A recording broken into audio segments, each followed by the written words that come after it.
Hi, this is Michael Waits, and welcome back to the Asia InsurTech podcast. That's fine. This is the only podcast in Asia focused on insurance that gives entrepreneurs, thought leaders, and investors a platform to discuss how technology is reshaping the insurance industry in Asia. My guest today, don't make me laugh. My guest today is Amarit Franssen, a co-founder of AppMan.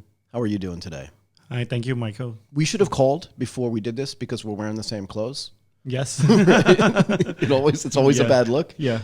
Different shade of red, though, so fair It's enough. Christmas, right? I know. Merry Christmas, right? Merry Christmas too. How you doing? Very good, very good. After last night party. I won't even ask. Let's not talk about it. Okay. I think I was doing the same thing you were. Yep. Super. Let's jump right in.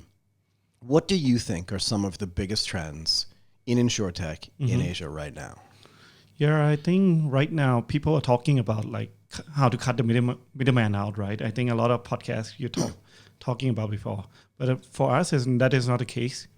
Because what we see is how to improve the middleman to make it they work even better way, smarter way. So when you talk about the middleman, are you talking about the agent? Yeah, basically, it's start from the agent. I'm not going to talk for Teresa, but I believe that she and I agree on this most of the way. So I think that things like artificial intelligence and even just technology are there to supplement really great agents. Yes. Does that make sense? In other words, I don't think agents are ever going away. No way. We there's don't no see way. that at all. At all, right? Because for GI, people are talking about that a lot, but for live especially, there's no way at all. Because you can see that people might want to go to or the InsurTech thing that people could go in the self-serve area, right? But what we see is there are some part that you still need human touch. Yeah.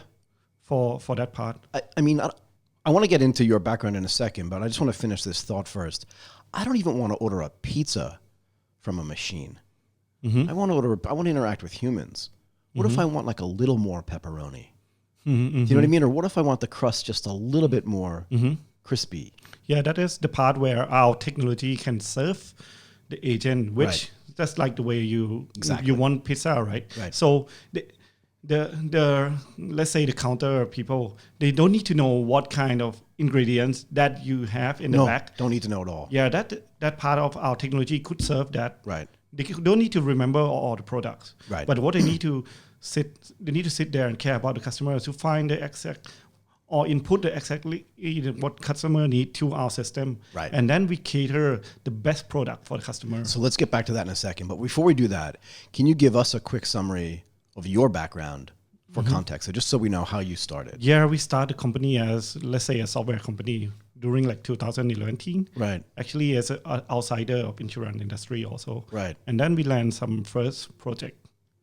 From the insurers. But you're talking about AgentMate. You started in 2000 No, we started AgentMate around 2014. And we launched on around that period. Okay, let's get back to that in a second. You launched AppMan when, you said, in 2011. Right, so did you have another job before you did that? Because I noticed your co-founder went to Colombia and just started AppMan. Yes. So no intention to like have a job anywhere else. Actually, yeah, that's right. He come back from Colombia and we're talking about starting a business together.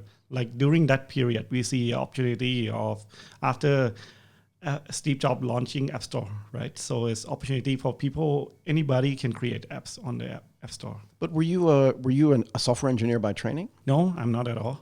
So where did you go to school? What did you study? I go to Assumption. You went to Assumption, got it. Yeah. And what did you study there? Business, of course. Of course, right. Fair enough. And then I took actually I was taking the major in business information system. Okay. But there's a lot of codings which is a bit difficult for me to pick up. So I put that as minor and I have an idea. Maybe if I can't make my own software, maybe I can sell it. So I took marketing instead and put that as a minor. So how did the two founders meet each other? Were you guys like friends from high school? We are friends like high school, since primary school actually. Oh my God. Okay, so you like grew up in the same neighborhood. Yep.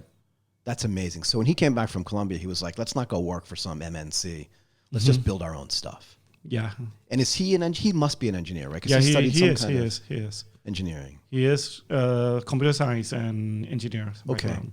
So what was the idea So you started in 2011, and then you said in 2014 you started building AgentMate, Yes. right? So at the beginning you weren't involved in insurance, or you were? Not really. We have right? a lot of apps like travel app, dating apps, this kind of thing. And were you building those for yourself, or were you building them for other people? For other people Right. and for ourselves, both, actually.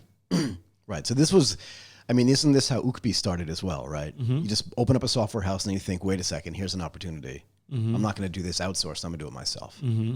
Actually, for us, is also when we land clients, at the first time we do it for them. Right. But eventually we realize that it's a need, not for only one company needed. Right.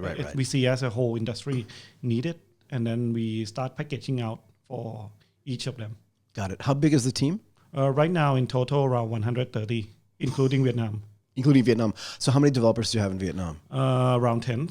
Okay. Yeah, and that's becoming kind of a standard operating practice for companies, not just in Thailand, but regionally, right? Yeah, that is a goal, actually, because we see the problem in the...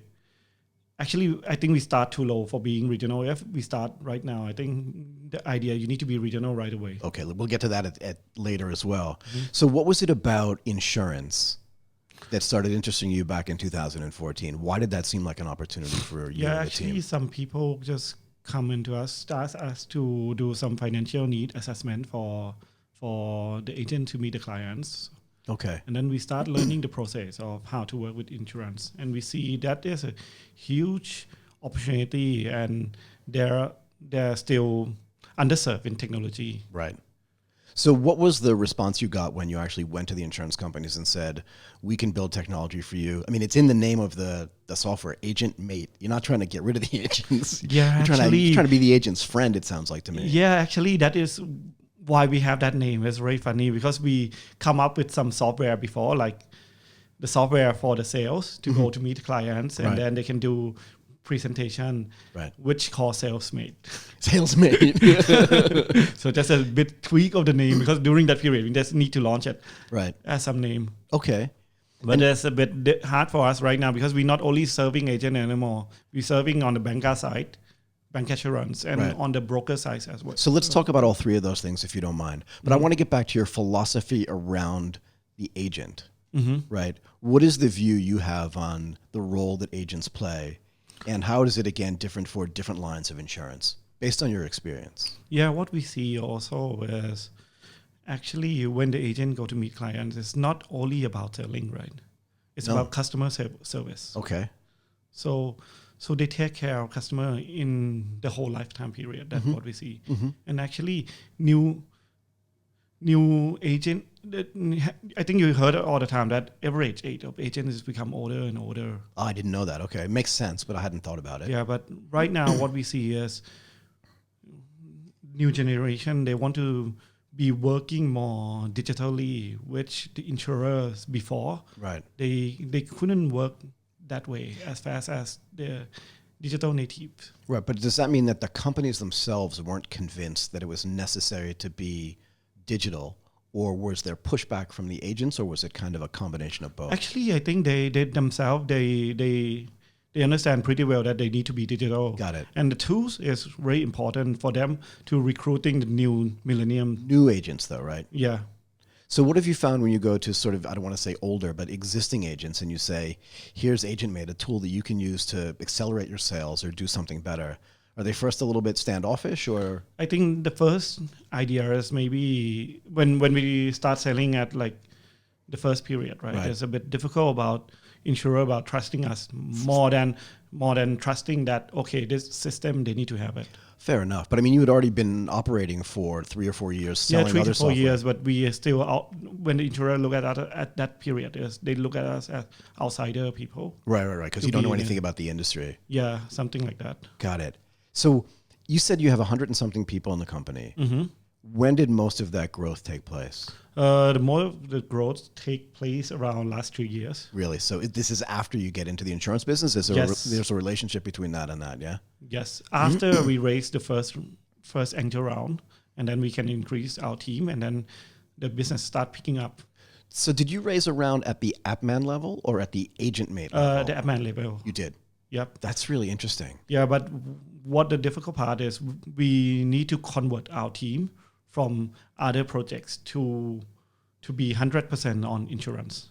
Really? So now all the development you do is on your own products. You don't do outsourcing anymore? No, at all. So you have 100 and something people working on the insurance side of the business. Yes. Wow. We have around 6 modules that is in our solution right now. Can you tell me what they are? Financial need assessment. Okay, what is, and can you tell me what it is? Financial need assessment is where the agents go to meet the clients, and then they can do tax planning, retirement planning, education fund for planning for the clients. So this is more kind of fintech in a way. Actually, what we see, InsurTech is all be a part of fintech, right? I understand. And especially in the InsurTech part, is 2 ways. It's between health and finance is always in that part.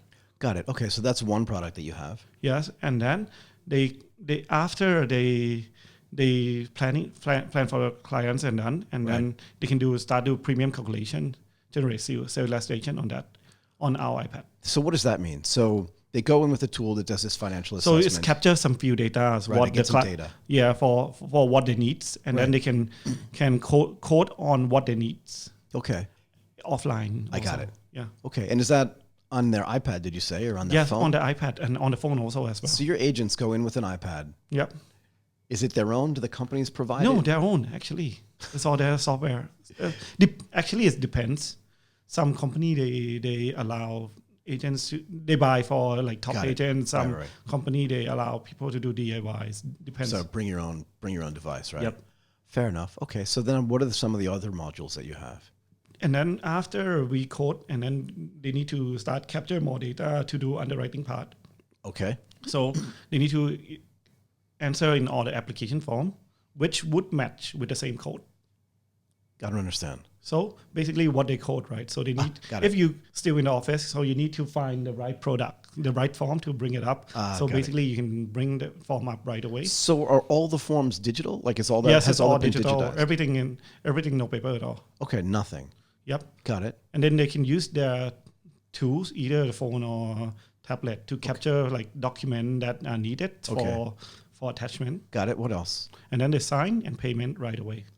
And what do you use as a payment gateway? Do they pay offline or online or both? It depends. It's many optional possible. Like they can pay on counter service. They can pay by collecting cash. They can pay by using credit card. It depends on what the clients want to do. So I want to go back. I want to back up a little bit. 2014 was 5 years ago, almost 6 years ago now. Mm-hmm. What have you seen different across the stack of insurance between when you first started using or building this product and today? And what I really mean is, and we can get this at the end too, but like what's been the response of the insurers, the agents, the penetration, like all these things? How has this software, the technology impacted the market? Oh, definitely. So basically, some of our customers are already completely not accepting paper anymore. Really? Yes. So it's completely changed the whole idea of working through the agent. But do you find it easier now when you go to the insurers and say, we have a new idea or we have a new product, or do you do any of that stuff for them? Or is it reverse? They come to you and say, please build this for us. No, actually right now we try to think forward also. So instead of building the software on what they need, we try to think ahead beyond face-to-face part. Got it. So basically right now, they didn't have our software already. So maybe the first time they meet you, they can just work with you on our software. Got it. But after that, we try to repackage our software, the whole thing, move all the conversation like we're having right now through the chat.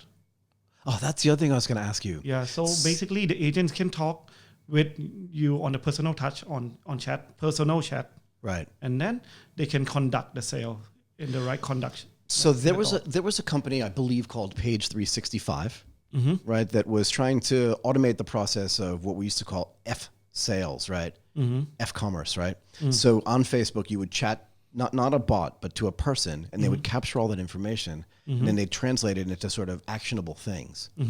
Are you using any kind of artificial intelligence or machine learning? Yes, we're using AI in the chat, yeah? In the chat. So basically, what they can do is we can put our bots in as a friend from the agents, let's say, or the brokers, right? Or either on the insurer direct part, and then they could summon the bot in during the conversation that they need. to start talking about insurance with the clients. So the agent can do that. Yes. They can substitute a bot in. Yeah. And does it notify the client? They know Yeah, they're talking definitely. to a bot? They're going to notify the clients, and Right. the bot going to ask the clients for the consent first. Definitely. Right. So do you mind if I capture this information just so you know this is an automated thing talking to you kind of thing? Yeah. Yeah. Yep. Wow. And then after a while, the agent can command the bot in the dashboard. What does that mean? Like when So I'm an agent, right? I have a dashboard. I could be talking to 5 clients at once. actually in that personal chat, Right. one chat, right?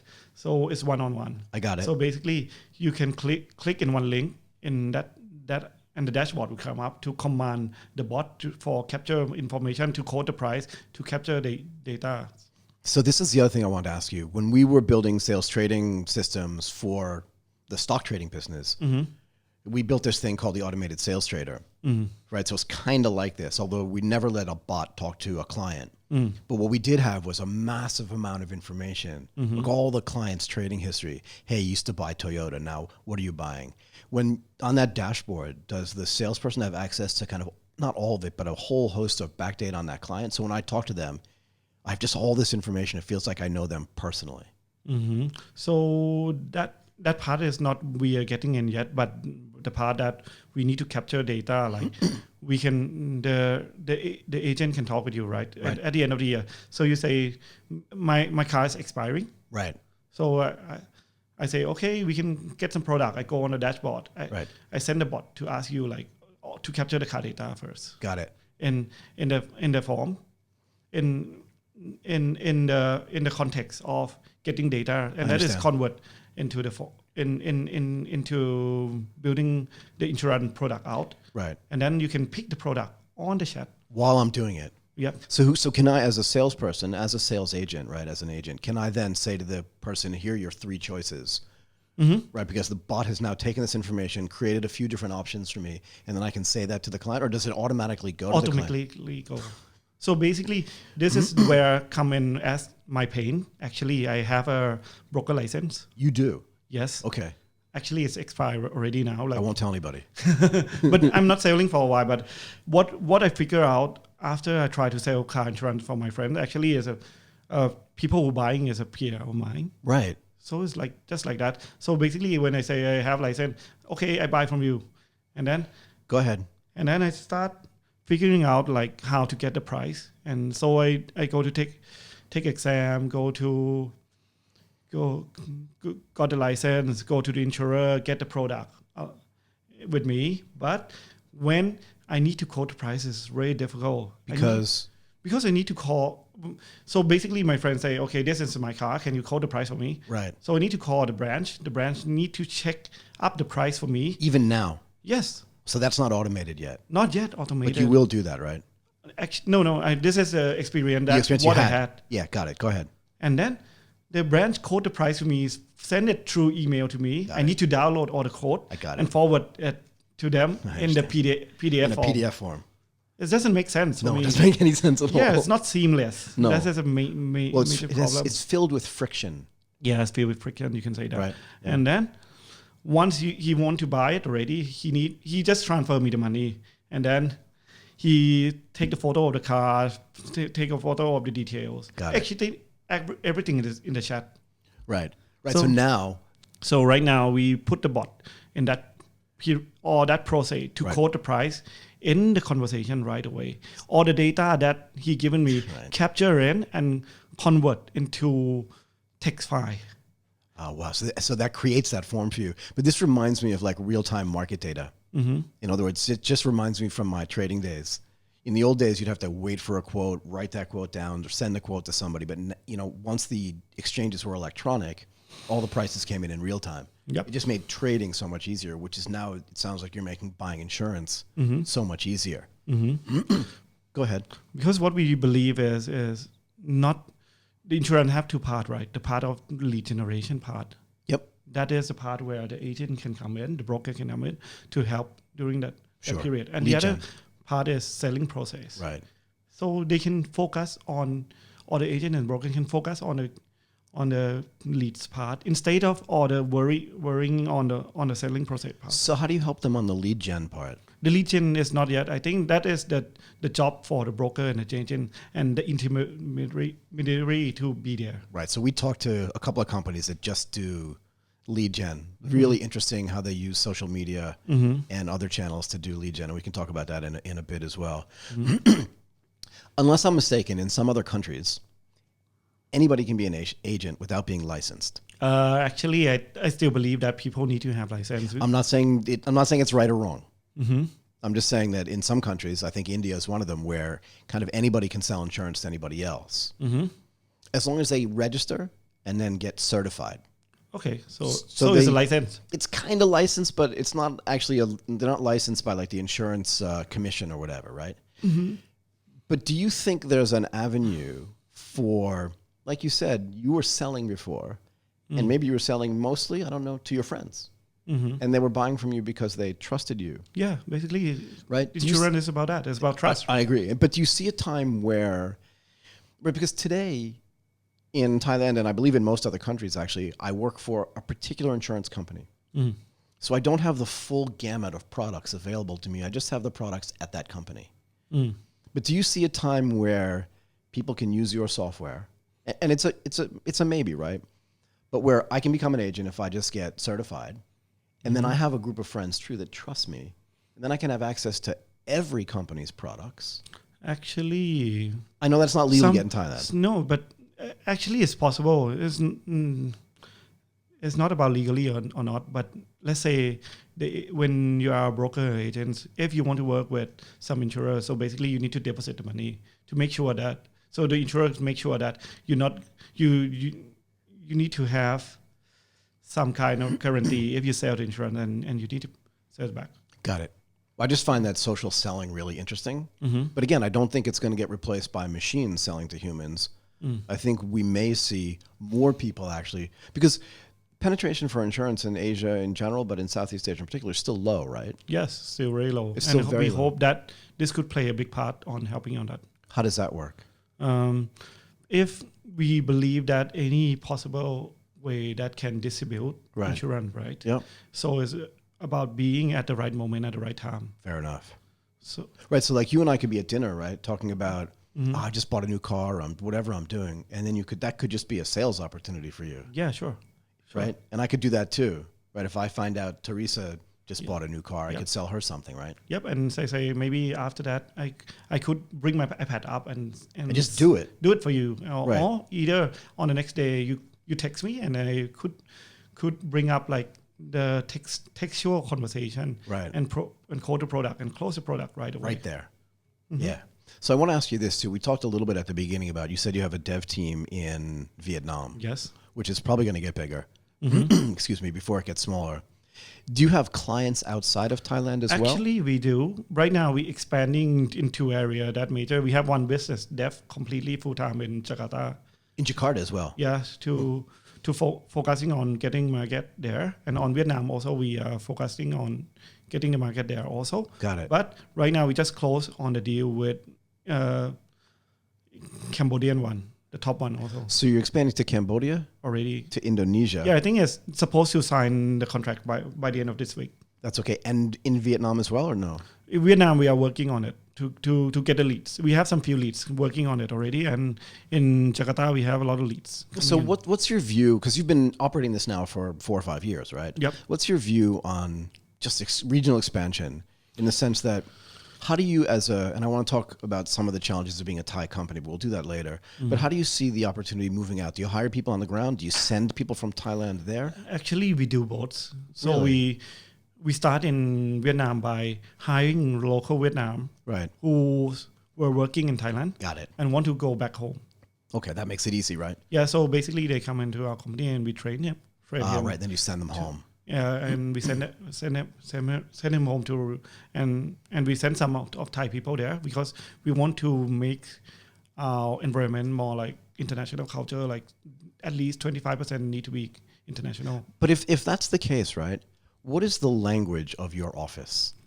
definitely going to be right now in Thailand. Going to be honest, because we have a lot of Thai staff, right? So they do speak Thai, but we try to communicate in international like English all the time. Really? Yep. Is that even in the town hall? So basically, if we have even all Thai staff, we still going to speak English. in the town hall? Yeah. Yeah, I mean, your English is great. I presume the CEO's English is great if you went to Colombia. But it's one of the things that we hear a lot about, just the Thai ecosystem, that once you're able to speak English, your ability to expand, but not just expand regionally, it's expand the way you think about business, right? Because you can now talk to best practices for people globally. Yep. Yeah, so it's just really interesting for me. I think it's about knowledge gathering and knowledge exchange, right? Completely agree with you. So what do you think are some of the challenges for startups in Thailand? I think yesterday people put the blame a lot on the government part. Yeah. Yeah. Well, I don't put the blame on the government, but go ahead. But for me, I believe that Thai startup, if we still keep thinking that we need to be Thai brand, this kind of thing, I don't believe it works. You need to be international the first day. I love it.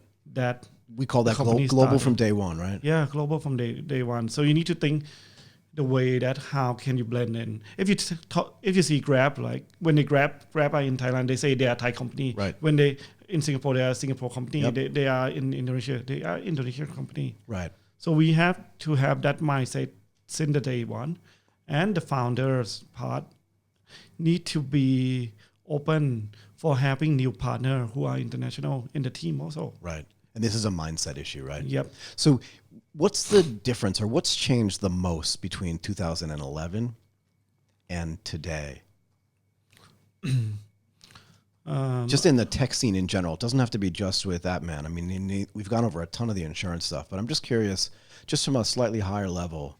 I think right now is for starting from now and 2011, I think it's much easier to raise funding than during that period. For sure. Because I think a lot of open-minded angels are in is interesting in the startup scenes. Yeah. And in the tech scene a lot. They want to be a part of it. Right.